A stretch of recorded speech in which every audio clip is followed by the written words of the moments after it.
Welcome to According to Sam, folks. This is episode 379. We're going to pick up where we left off in the last podcast. We got a great podcast for you today. And if you're interested in this topic, I have a lot to share with you. So let's get right into it. We've been talking about this period of time in Jewish history that is after the decree of Cyrus, after the Babylonian exile, when Cyrus the Great, the Persian king, allows a small number of Jews to go back to Jerusalem, to rebuild the city, to rebuild the temple.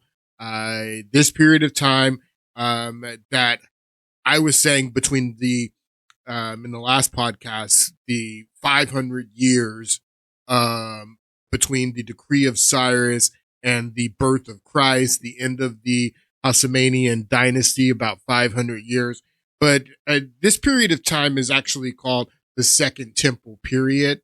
And this Wikipedia page is devoted to the Second Temple period. This is the period that we're talking about. And it actually goes from the erection and the completion of the Second Temple to the destruction of the Second Temple in 70 AD and by the Romans. So that's actually a 600-year period. If you go not to the birth of Christ, because you have the birth of Christ, a ministry of about 30 years, and then 70 years later, you have the destruction of the temple. So not the creation of the Second Temple to the birth of Christ, but from the creation of the Second Temple to the destruction of the Second Temple, that is called the Second Temple period, and that's the period that we're focused on. After Cyrus gives the decree for Jews to go back, rebuild the temple, and we're asking the question that are the Jews of today the same Jews from the Bible? And this Second Temple period is written about in the Bible. So these Jews are the Jews of the Bible. And the question is, are the Jews of today the same Jews from the Bible? And I'm going to submit to you, and this is what I am trying to show you, is that the Jews of today and the Jews from this period in the Bible, these Second Temple period Jews, are more alike than either of those two groups of Jews in those historical periods, the Jews of today or the Second Temple Jews. They're more alike than either of those two groups of Jews are to the Jews of the first period, of the first temple, the times of David, the times of Solomon. At the time that the Jews from the times of David and times of Solomon, they wouldn't recognize the Jews from the Second Temple period or the Jews from today. And the Jews from today are they get everything about the Judaism of today comes from this Second Temple period. So this is the period that we're talking about, the Second Temple period, post-exile period in Jewish history, denotes the approximately 600 years during which the Second Temple stood in Jerusalem. From the beginning of the temple, when Zerubbabel goes back from Babylon and carries the people back and they rebuild the temple. We talked about that in the last podcast. It began with the return to Zion, Zionism. It began with the return to Zion, the second Zionist movement after the Babylonian captivity and subsequent construction of the temple in Jerusalem, and ended when the Romans, when Titus Vespasian destroyed the temple in 70 AD. This is called the Second Temple period, and this is a period that is under Gentile kings, going back to Nebuchadnezzar's dream of the kingdoms that would precede the Babylonian kingdom that Daniel interpreted. From the Babylonian kingdom, the head made of gold, to the Persian kingdom, the arms and chests of silver, to the Greek kingdom, which we're going to start getting into in the next podcast.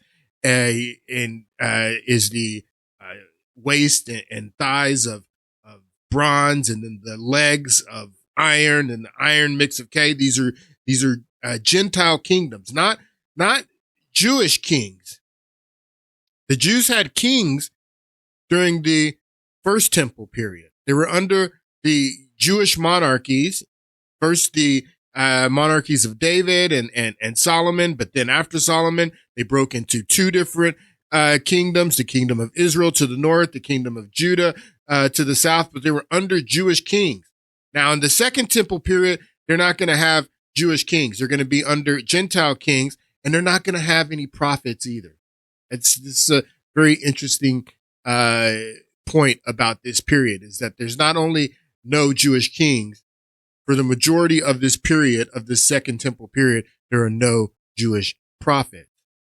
We talked about that in the last podcast, how the edict of Cyrus went out after Cyrus, when they conquered the Babylonians, and they commissioned Zerubbabel to take the people back, to return to Zion, to rebuild the temple. And Zerubbabel leads the people back, and we talked about all of that in the last podcast. And these are the ruins today of that temple. You can see the western wall here. This is where all of our politicians go to touch the wall and pray on the wall right here. This is the southern gate. You can see the Dome of the Rock, the Al-Aqsa Mosque here. But these are the ruins of that second temple that Zerubbabel and the Jewish people built after they returned from exile. And this is the ruins from the period of time of the second temple period that we're talking about, 600 years from the decree of Cyrus to the destruction of this temple by the Romans. And we talked about the book of Ezra and Nehemiah in the last podcast, and played this clip that gives the overview of the book of Ezra and Nehemiah from the Babylonian exile to back to Jerusalem, and then the Zerubbabel leading the people, and the confrontations that Zerubbabel and the exiles had with the people that were already living there. Same thing that's happened since 1948 in the current Zionist movement, the conflicts with the people that were already living there. And then Ezra has conflicts with the people that are already living there. And then Nehemiah has conflicts with the people that are already living there. And the whole story is about this. The whole reason that we're returning after the exile is to rebuild the temple, but to have this spiritual renewal. Because remember, the reason that the exile happened, the reason that the first temple was destroyed, was because of divine punishment. It's all over the scriptures. We've read them all. I don't even have time to go back to read all of those passages that we read that say that because you worshiped other gods, because you broke the covenant, because you participated in witchcraft and necromancy and child sacrifice and all these things that you did. First, the northern kingdoms did it. And then they were conquered by the Assyrians as divine punishment for their disobedience, their wickedness, their corruption. And then Nebuchadnezzar and the Babylonians came and destroyed the southern kingdom because of their wickedness, because of their corruption, because of their disobedience. So that's what it was all about, the return to Jerusalem to rebuild the temple, to rededicate, not only rededicate the temple, rededicate the people to the covenant. We're coming back, and we're sorry for disobeying you, God. We're sorry for turning from you. We're sorry for our wickedness and our corruption and our witchcraft and our sorcery. We're sorry for all that. This is going to be a new beginning when we go back. That's what the book of Ezra and Nehemiah is about. And at the end, they don't do any of that. At the end, there is no recommitment. At the end, there is no renewal. There is no turning back to God and recommitting themselves to the covenant and stopping the corruption and stopping, the materialism and stopping, the idolatry and witchcraft and all that stuff. They continued it after the exile in this second temple period. And that's what the book of Ezra and Nehemiah about. I'm not going to read all of those passages that we read showing that the exile was divine punishment, and the reason that the temple was destroyed is because of divine punishment. But I do want to read a little bit of this prayer in the 9th chapter of Daniel. And this is when Daniel realizes that he's reading Jeremiah. Jeremiah had predicted that the exile was going to last for 70 years. Daniel's reading Jeremiah, and he realizes that the 70 years are up. And then he starts to petition God to end the exile and allow them to go home. And this is the prayer that Daniel prays. I pray to the Lord, my God, and confess, Lord, the great and awesome God who keeps his covenant of love with those who love him and keep his commandments, we have sinned and done wrong. He's saying that we know that the reason that we're in exile and our temple was destroyed is because we have sinned and done wrong. We have been wicked. We have rebelled. We have turned away from your commandments and laws. We have not listened to your servants and the prophets who spoke in your name to our kings and our princes and our ancestors. And to all the people of the land, Lord, you are righteous. This day we are covered with shame. We are covered with shame, the Jewish people. Lord, you are righteous, and we're covered with shame. The people of Judah and its inhabitants of Jerusalem, all of Israel, both near and far, and all the countries where you have scattered us because of our unfaithfulness. Daniel is praying that you have scattered us because of our unfaithfulness. That's the reason that the temple was destroyed. That's the reason the exile happened, because of our unfaithfulness. We and our kings and princes and our ancestors, we are covered with shame. He says we're covered with shame again, Lord, because we have sinned against you, the Lord our God, merciful and forgiving, though we have rebelled against him. We have not obeyed the Lord our God, kept his laws. We have that you have given through his servants and prophets. All of Israel has transgressed your law and turned away, refusing to obey you. Daniel is saying that this is the reason. We understand that you cursed. Therefore, the curses. Therefore, the curses. He says that God, you cursed us. Those who bless Israel shall be blessed. Those who curse Israel shall be cursed. Daniel's sitting here saying, God, you cursed us because of our disobedience, because we didn't keep your commandments and keep your covenant. So you cursed us. Therefore, the curse and the sworn judgments written in the law of Moses, the servant of God, have been poured out on us because we have sinned against you. All right, I'm not going to read any more of that. I don't have time to read all that. You should go and read it, because Daniel is saying that, all right, we realize that we have done wrong. We're sorry. Please let us go back and rebuild the temple. Please let us go back and show that we can be faithful. And what the book of Ezra and Nehemiah show, and Malachi, who's the final prophet who we're getting ready to get into, show is that they didn't keep the commandments when they came back after the exile. They didn't stop their corruption and witchcraft and materialism and turned back to God. They didn't do any of that. In many ways, the Jews from this period, the Second Temple period, were even more corrupt than their ancestors from the First Temple period that caused the exile, that caused God to allow the temple to be destroyed. In many cases, the Jews from this period, who have more in common with the Jews from today, in my opinion, were more corrupt than their ancestors from the first century period. And that's what Malachi says. Malachi is the final prophet of the prophets. And we're talking about thousands of years of Jewish history where God sent prophets to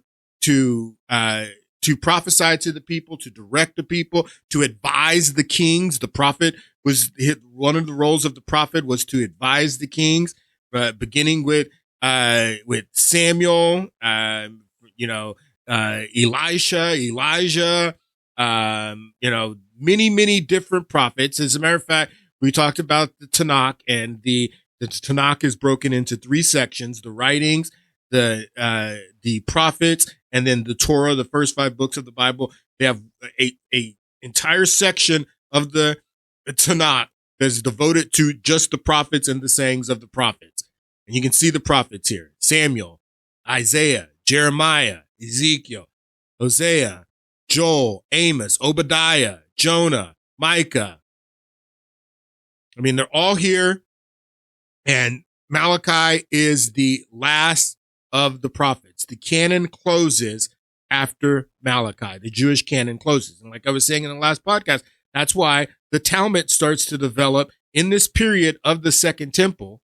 In this Second Temple period, you see the Talmud start to develop because there's no more prophets. There's no more hearing from God. The canon is closed. So they need to develop other ways to express their faith and to lead the people. So that's why they started to depend on what is called the oral Torah, which becomes the Mishnah, which becomes the Talmud. The Talmud starts to develop in this period because there's no more prophets. There's no more hearing from God.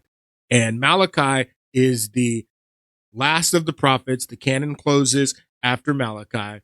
So in this Second Temple period, you're in a period in a 500 year period, from 600 year period from the beginning of the temple. But Malachi basically comes about 100 years after the building of the temple. So from the building of the temple to the destruction of the temple, 600 years. For about 400 of those years, there were no prophets until the birth of Jesus. That's the birth of Jesus is the first time the Jews hear from God again. So Malachi, I have a clip here that breaks down the same Bible project that we watched on the book of Ezra in the last podcast. This breaks down the book of Malachi. I want you to take a listen.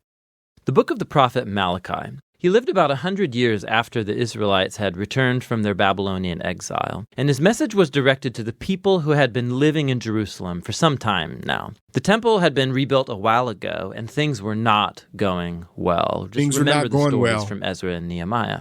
Now, when the Israelites first returned from exile, their hopes were high. They would return and rebuild their lives and the temple. All of the great promises of the prophets would come true. The Messiah would come and set up God's kingdom over a unified Israel and over the nations and bring justice and peace for all. But that's not what happened. The Israelites who repopulated the city proved to be just as unfaithful to God as their ancestors. They were just as unfaithful to God as their ancestors, in many cases more. And bring justice and peace for all.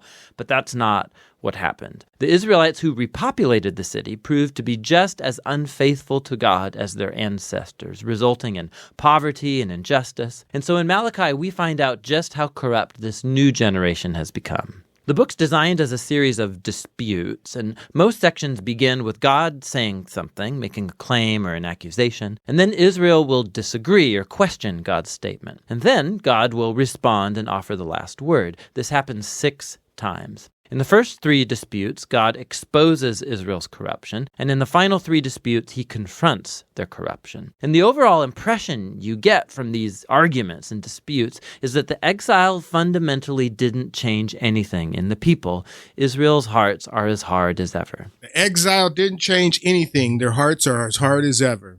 Impression you get from these arguments and disputes is that the exile fundamentally didn't change anything in the people.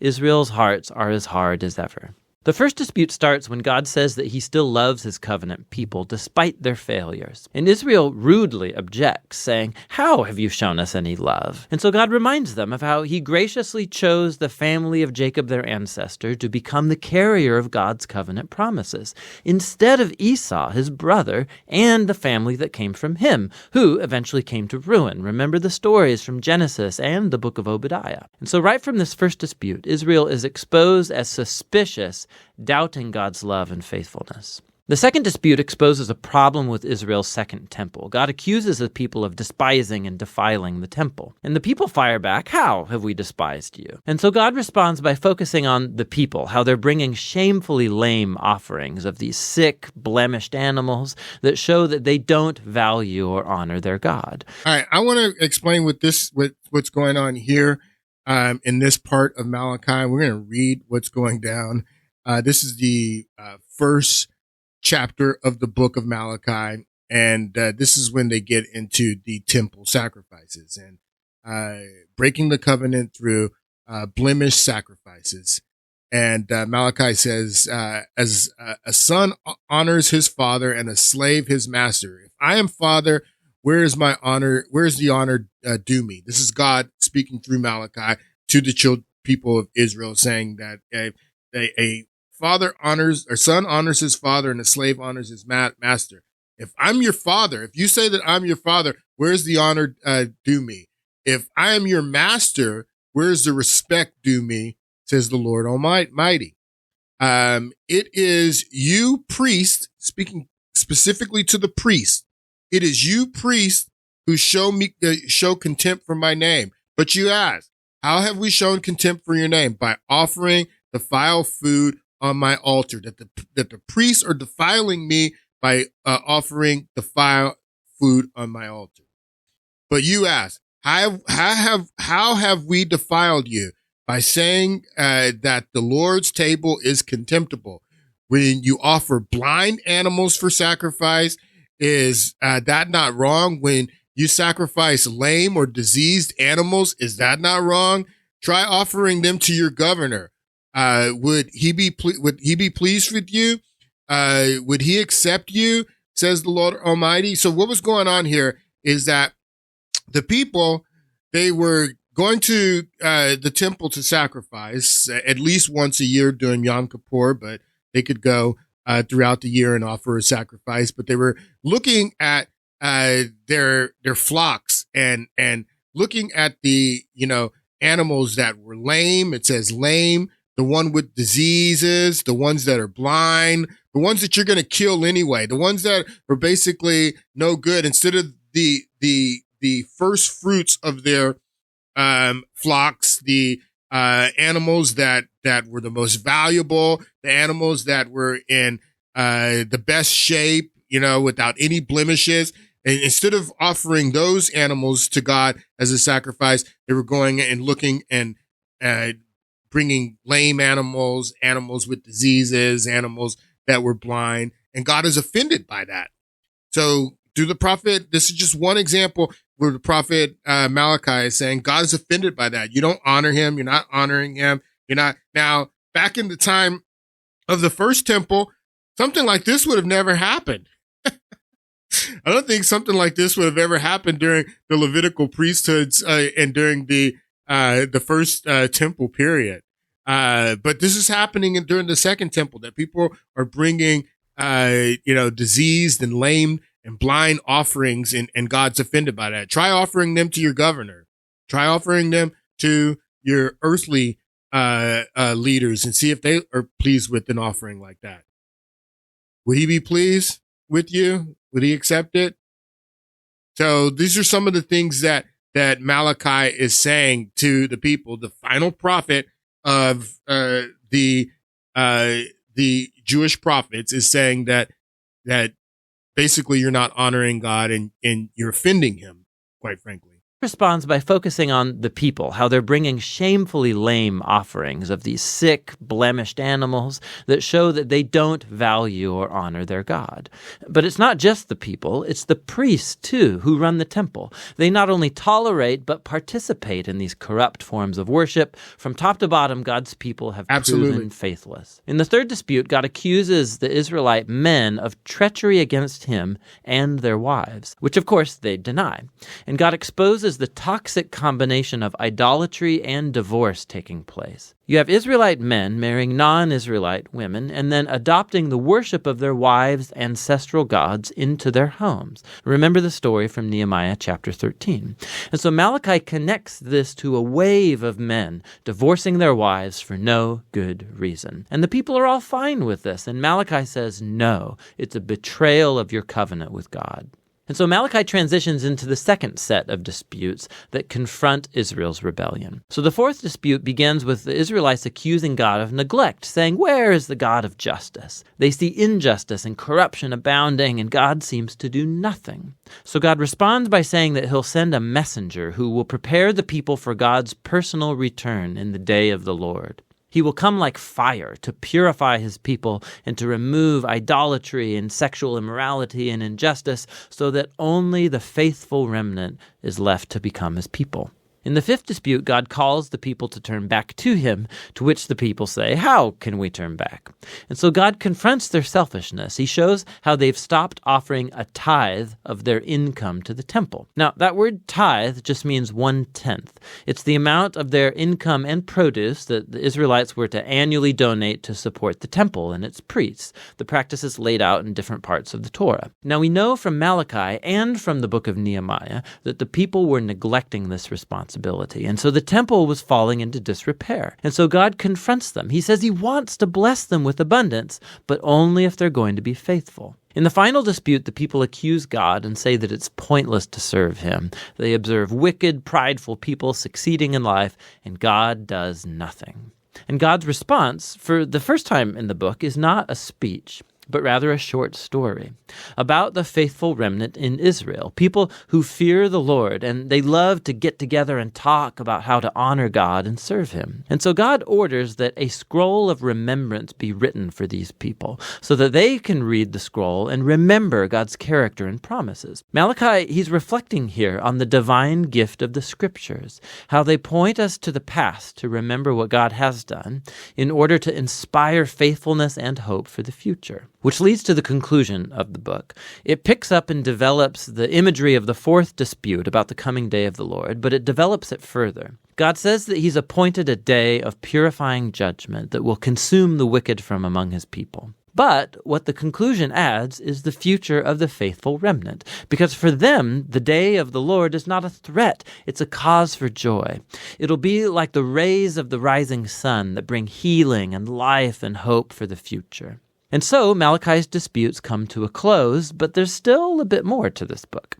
The final 3 verses, they're not part of the disputes, and actually they function like a concluding appendix, bringing closure not just to Malachi, but to the whole collection of the Torah and the prophets. So first, the reader is called to remember the law, or the Torah, of my servant Moses. This recalls the story and the laws of the covenant that you find in the first 5 books of the Bible. But then we hear this summary of the books of the prophets. I will send the prophet Elijah before the day of the Lord, who will restore the hearts of God's people. So this conclusion, it summarizes the Torah and the prophets as a unified story that points to the future. Israel was redeemed by God, and then they betrayed him through their rebellion and hard hearts, breaking the laws of the Torah. But the scriptures anticipate a future day when God's going to send a new prophet, a Moses, a new Elijah, who will restore God's people and heal their hard hearts. Remember all of the promises from Deuteronomy and Jeremiah and Ezekiel. And so this concluding appendix presents the scriptures as a divine gift to read and to ponder and to pray over. They tell the truth about the human condition, about our selfishness and our sin. But they also announce God's promise that one day he would send a messenger and then show up personally to confront evil, to restore his people and bring his healing justice. All right, so it's a condition of the heart. It shouldn't be, and I think that that's what the whole Bible is about. It shows that the children of Israel, who most of the stories, when you're reading through the Bible, that their issue was that they were human and they had human hearts and they had the same human frailties and they had the same human flaws and they were just as corrupt. They had the same human emotions. And just because they were God's chosen people, that didn't mean that they were better than anyone. As a matter of fact, they were corrupt and they participated in idol worship and they angered God.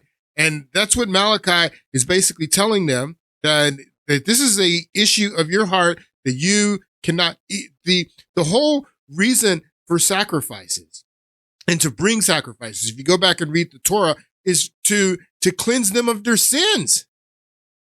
And so they could be cleansed of their sins. So that's what Yom Kippur is. It's the atonement to atone for their sins. That's the reason you bring the sacrifice. And they couldn't even do that right.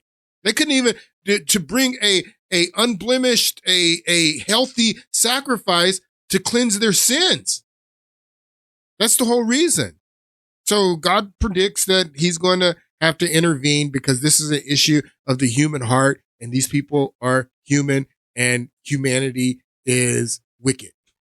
Doesn't matter if you're Jewish, non-Jews, humanity is wicked and humanity needs someone to save them. That's the message. So the canon closes after Malachi. There's no more prophets.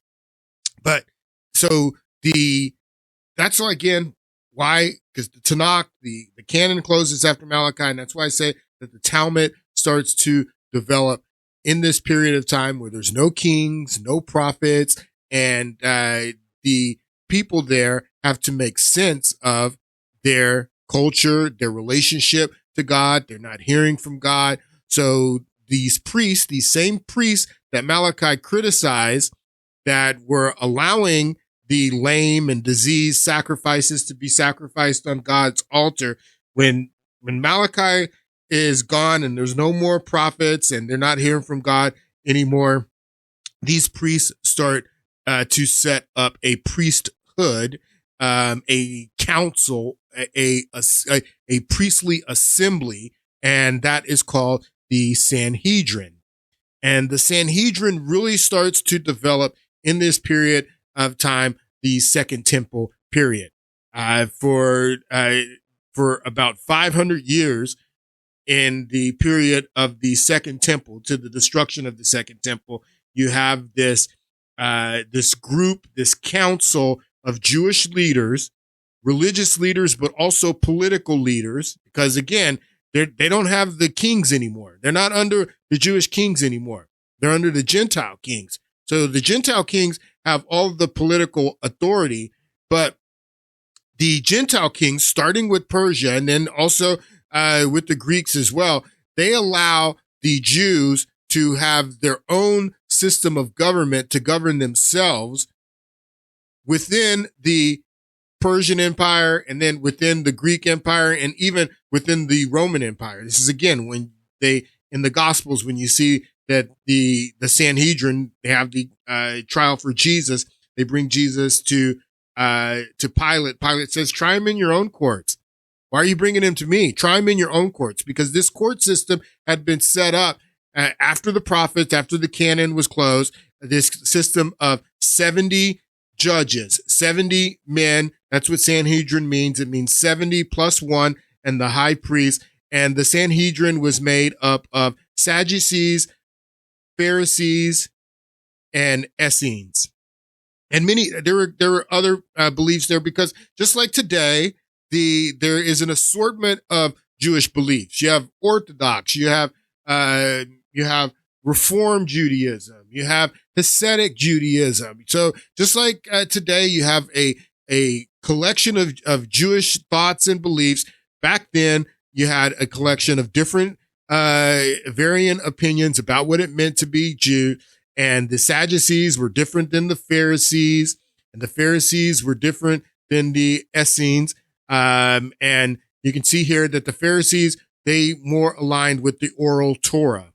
What's the oral Torah? The oral Torah becomes the Mishnah and becomes the Talmud. So the Pharisees were more aligned with the Talmud, and then you had the Sadducees, and they were more aligned with the written Torah, with just the Tanakh, just the 5 books of Moses. And so they would be at odds. The Essenes were a mystic group. They were into mysticism. So all of these different groups made up the council that is called the Sanhedrin, the 70 plus 1. This is the 70 judges plus the high priest. And this was the group of rulers that ruled Jerusalem after the kings, after the prophets, in this period called the Second Temple period. Take a listen to this clip about the Sanhedrin.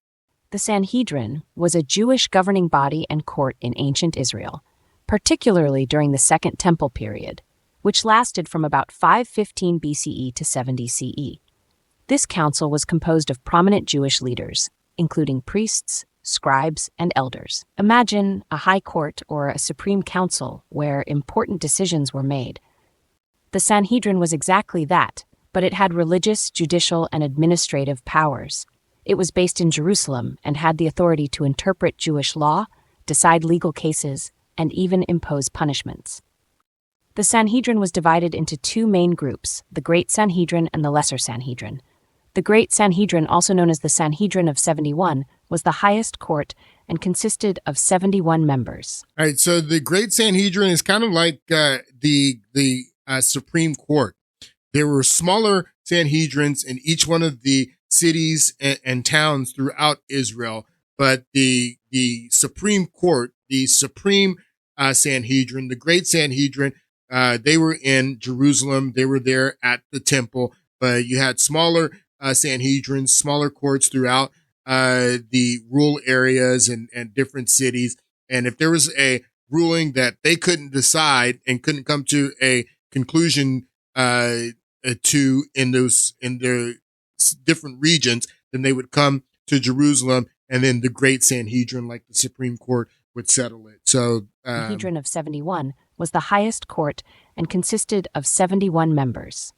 This council had the power to try capital cases and decide on matters of national importance.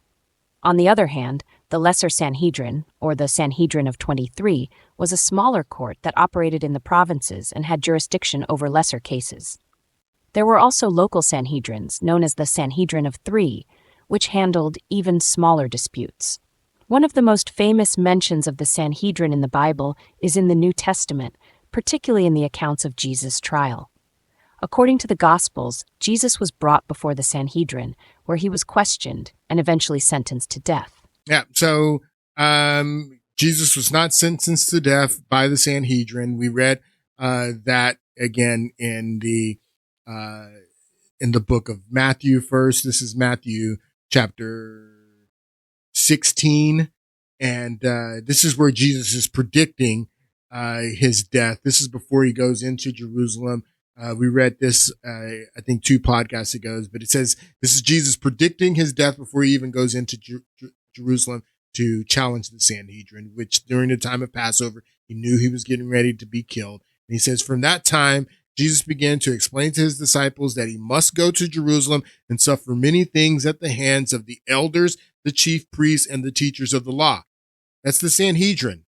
That's not the Romans. That he must suffer many things. He's predicting, before I go into Jerusalem, I'm going to suffer many things at the hands of the Sanhedrin, the elders, chief priests, and the teachers of the law, and that he must be killed and then on the third day raised. So this is Jesus, what he's telling his disciples before he even goes into Jerusalem. Now, on the night that he was arrested, this is after he goes into Jerusalem. This is in the book of John 18. Jesus gets into these confrontations with the high priest. And then you can see here when he's brought before Pilate, Caiaphas was the high priest at this time. Joseph ben Caiaphas was the high priest of Israel during the first century. He's the one who is the most powerful person, quite frankly, in Jerusalem at this time was Caiaphas, the high priest. So it says here, Jesus brought to Pilate that then the Jewish leaders, after they have the trial in the Sanhedrin, then they took Jesus from Caiaphas to the palace of the Roman governor. By now, it was early morning. To avoid ceremonial uncleanness, they did not want to go into the palace because they wanted to be able to eat Passover. So Pilate came out to them and asked them, what charges are you bringing against this man? And and then they say to Pilate, if he was not a criminal, you think that we would show up here this early and hand him over to you? And then Pilate says, take him yourselves and judge him by your own laws in the Sanhedrin. And then they say, but we have no right to execute anyone, because they wanted him dead. They wanted him executed. And they knew that the Romans had the authority to execute, that they didn't have any authority to execute. So, this took place to fulfill. So anyway, this is the trial that Jesus has in this body, this assembly called the Sanhedrin. The Sanhedrin was a group of religious leaders who appear many times in the New Testament, often clashing with Jesus and even each other. The Sanhedrin made up the highest Jewish religious authority in the 1st century AD. Their claimed origin was with the 70 elders appointed by Moses in the Torah, but there doesn't seem to be much evidence backing this up. There are no references to the Sanhedrin in the Old Testament or in other ancient records. All right, so there are no references to the Sanhedrin during the first temple period. During the period before the Babylonian exile, there's no references to the Sanhedrin. Now, there is a reference to the 70. So the idea of the Sanhedrin comes from this passage in Numbers. This is the book of Numbers in the 5 books of Moses, the Torah. This is Numbers chapter 11, verse 16, and it says, "And the Lord said to Moses, bring me 70 of Israel's elders who are known to you as leaders and officials among the people. Have them come out to the tent of meeting," that's the tabernacle, "that they may stand there with you. I will come down and speak with you there. I will take some of the power of the Spirit that is on you and put it in them." So Moses was given a portion of God's Spirit to lead the people out of the Exodus and through the wilderness into the promised land. And God is telling Moses here in the book of Numbers to choose, because if you read, Moses is overwhelmed with leading these people. So he's asking God for some help. And God says, bring these 70 leaders, 70 people who you see as leaders, and I'm going to take a portion of the Spirit I've given you to lead, and I'm going to give it to these 70. And they will share the burden of the people with you so that you will not have to carry it alone. Tell the people, consecrate yourself and prepare in preparation tomorrow. So anyway, this is where the Sanhedrin gets there. The second temple Sanhedrin, this group of priesthood, this assembly priesthood, they derive their power from this passage in Numbers. And they say that the Sanhedrin convened throughout all of the first temple period, through all of the kings, but there is no mention of them throughout the prophets and the writings. You only have this mention in Numbers. So that's what she's talking about here when she says that there's no biblical reference for the Sanhedrin. That the Sanhedrin, even if that is true, that Moses set up those 70, and that is true. It's in the book of Numbers there that happened, that God told Moses to set up these 70 men, plus one, Moses being the one, Moses being the high priest with a council of 70. That gives the idea of the high priest, that the second temple period, the Sanhedrin had any relationship to this Sanhedrin that is spoken about in Numbers. There's no evidence of that. This Sanhedrin group in the second temple period was very corrupt. They were, very powerful. They were rich. They were aristocrats. They had this hierarchy above everyone else. You can go and read the Gospels at the confrontations that Jesus had with these people. He called them full of dead man bones. He called them vipers. They were corrupt. The Sanhedrin was corrupt. But anyway, that's where their authority comes from, is the book of Numbers. AD. Their claimed origin was with the 70 elders appointed by Moses in the Torah, but there doesn't seem to be much evidence backing this up. There are no references to the Sanhedrin in the Old Testament or in other ancient records. The Sanhedrin does appear on the scene sometime between the Old Testament and the New. The Sanhedrin likely formed after the Maccabean revolt that brought political and religious freedom back to Israel. No, I think that they convened before the Maccabean revolt, but the Sanhedrin, the way that we know it today, is a product of this second temple period. Done. The Sanhedrin is a product of the second temple period. And this is why I say that the Jews from the second temple period, that they have more in common. They are more like the Jews in Israel today than either of those two groups are to the Jews of the first period. And we, just like this second temple period, there was a Sanhedrin, we have a Sanhedrin today. The Jews in Israel have convened a Sanhedrin that has been convened since 2004. For 2 decades now, there's been a new what they call themselves, the new Sanhedrin in Israel today. And last year, in February, the Sanhedrin sent this letter to Trump. Very interesting letter that these that this Sanhedrin, this group of 70 Jewish leaders in Israel, sent to Trump. And it says, Sanhedrin letter to Trump. This comes out February 14th. And this Trump had just been sworn in for the second time for about 3 weeks when they sent him this letter. You have been elected to fulfill a heavenly mission. And you go down here and you can read the letter that the Sanhedrin sent Trump. This is the actual letter here. It says the letter from the Nascent Sanhedrin to President Trump, Jerusalem, Wednesday, February 12, 2025. And they've sent letters like this to, many leaders across the world. I mean, this is a real group. You can see here that they, in 2017, when Trump was president, they minted these coins. You can see the coin has Cyrus the Great with Trump, because Trump has been compared to Cyrus the Great in many circles from the beginning. They were saying Trump is Cyrus the Great.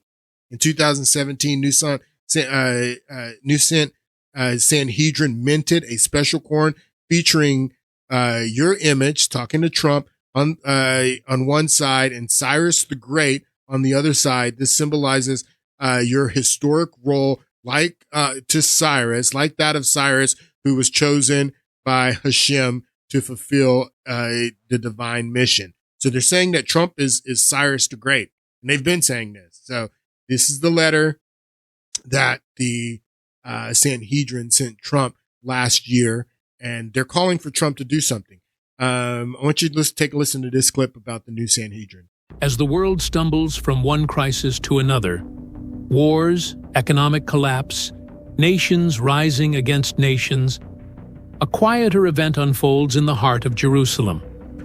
No breaking news banner, no viral headline, just a gathering of men in robes, ancient texts before them, speaking words that once echoed in the very courts where prophets and kings once stood. It's easy to miss, but those who know the scriptures, those who've watched the signs of the times, they recognize it. Because this isn't just another religious council. It's the rebirth of something ancient, something that hasn't existed for nearly 2,000 years. They call themselves the New Sanhedrin. And if that name feels distant or unfamiliar, think of it this way. The Sanhedrin was the supreme council of Israel, the body that governed spiritual, legal, and even political life. It was this very council that presided during the days of Jesus. It was before this council that the high priest tore his garments and declared, "You have heard the blasphemy." Yes, that Sanhedrin. And now, it has returned. At first glance, it might sound ceremonial, even symbolic. A group of religious scholars reenacting the past. But dig deeper, and you'll find this is no mere commemoration. They have structure, they have leadership, they have a declared mission to restore biblical law, prepare for the rebuilding of the temple, and reestablish the ancient governance of Israel under divine order. All right, I have another clip from this documentary. This is about the new Sanhedrin. This quote comes from their mission statement. Take a listen. We are reestablishing the Sanhedrin, not as a symbol, but as a functioning body, empowered by God's law and accountable to it. To some, it sounded audacious, even impossible. Israel, after all, was a modern democracy. Who would recognize an ancient religious council in a secular state? But that didn't stop them. They met regularly, formed committees, drafted legal opinions, and began contacting both religious and governmental authorities. They even reached out to the chief rabbinate and the Knesset, requesting formal recognition, not as a political force, but as the spiritual backbone of Israel's destiny. For most of the media, it barely registered a headline. But among those who follow prophecy, it was monumental. Because for the first time since the destruction of the temple, Israel had a body calling itself the Sanhedrin, complete with judges, procedures, and a declared high priest. In their charter, they wrote that the exile was over, that Israel must prepare not only for political sovereignty, but for divine restoration, for the arrival of the Messiah. They viewed the rebirth of the State of Israel in 1948 as the first step, and the re-establishment of the Sanhedrin as the second. The final step, they said, would be the rebuilding of the temple and the restoration of the sacrificial system. One of their leading members said in an interview, "Our goal is to unite the nation under God's law and prepare for the Messianic era." The Sanhedrin is not a relic of the past. It is the future of Israel. Since 2004, this council has grown. Look at this. This is the Sanhedrin. Look who's there in the middle there. Volodymyr Zelensky. Quietly but steadily. They've issued rulings on religious questions, discussed ethical issues in science and technology, and even attempted to mediate disputes between rabbinical groups. They have an official website, they publish decrees, and their members appear in conferences and international meetings. In 2016, the Sanhedrin made a move that startled even their supporters.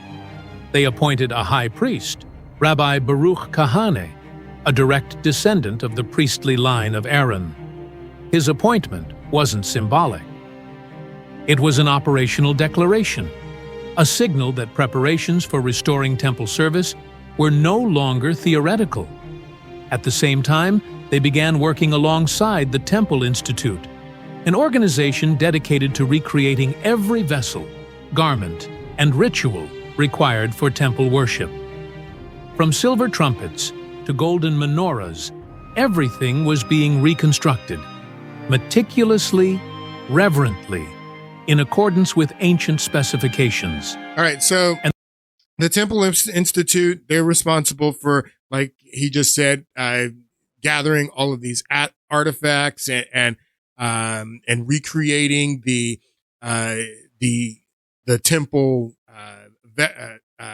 the temple cups and chalices and bowls and all that stuff. That's the Temple Institute. But now you have a Sanhedrin that was convened, and the Sanhedrin is working with the Temple Institute. The whole objective is to build the second temple so they can start sacrifices again. I want you to listen to this clip. This guy goes into a little breakdown about this letter that the Sanhedrin sent to Donald Trump last year. Take a listen.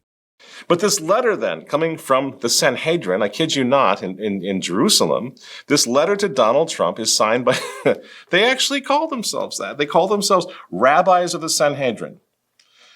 And it concludes with this, rather unsettling paragraph, and I'll just read it to you. The Sanhedrin to Donald Trump. Again, I am not blaming Donald Trump for this. I'm just telling you what's going on.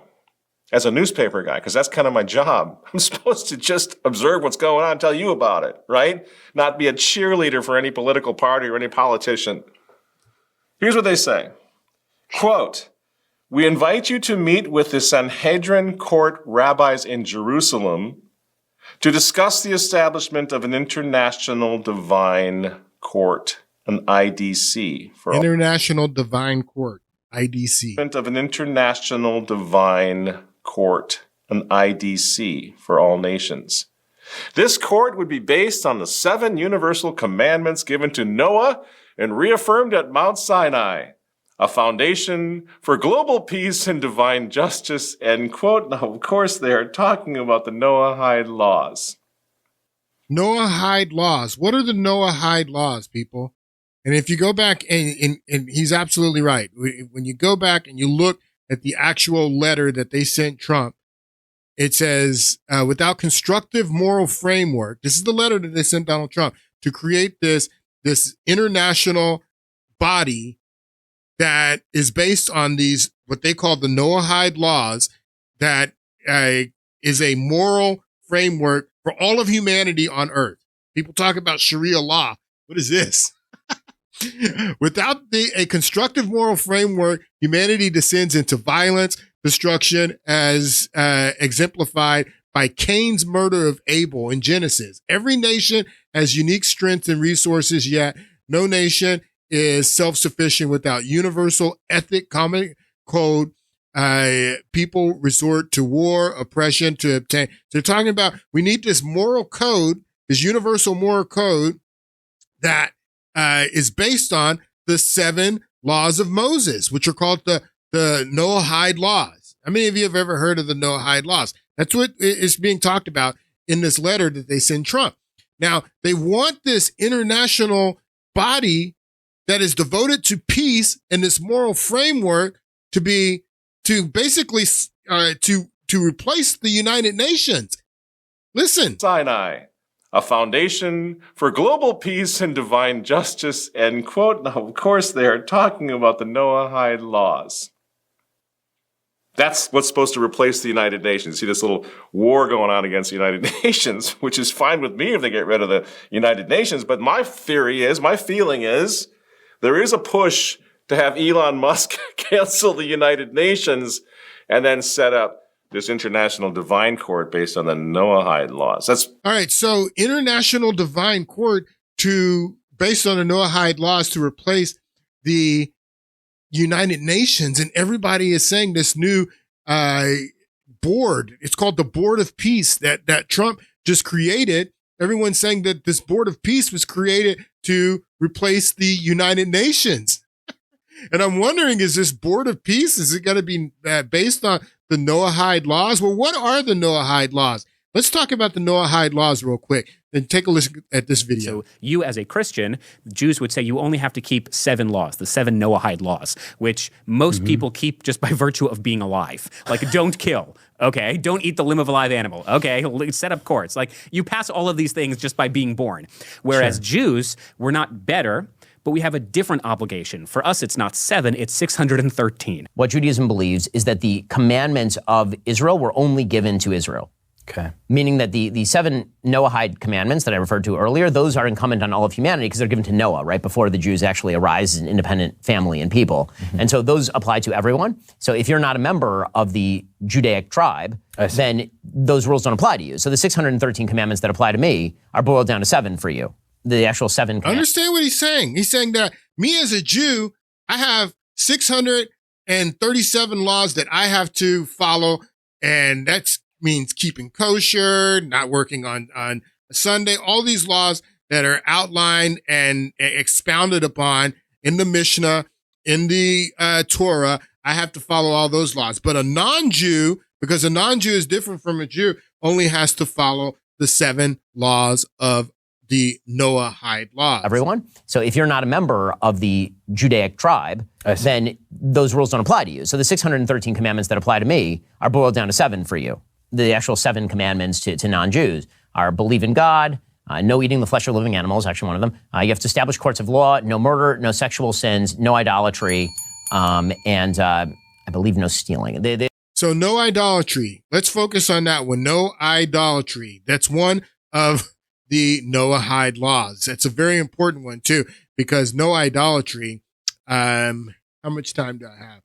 Yeah, let's play this one. Let's play this one real quick. Most of these Christians are not familiar with the Talmud, Zohar, and Kabbalah, and where this 613 mitzvot comes from and what they're all about.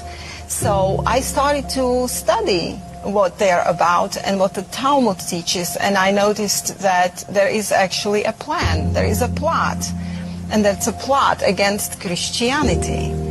Let me bring you one of the books here, The Secret Doctrine in Israel by Waiti. And what it explains is the basically secret doctrine of the Zohar, what is behind Zohar. And you have to understand that the soul of the Talmud is Zohar, and the soul of Zohar is Kabbalah. But in this particular book, I just want to read you a little bit what got me understanding what the plot is against Christianity. It says here, according to the Midrash Talpigoth, the Messiah will bring eternal peace, which of course was understood by the Israelites as peace for Israel, plus that which may follow extermination for all who did not enter by conversion into the house of Jacob.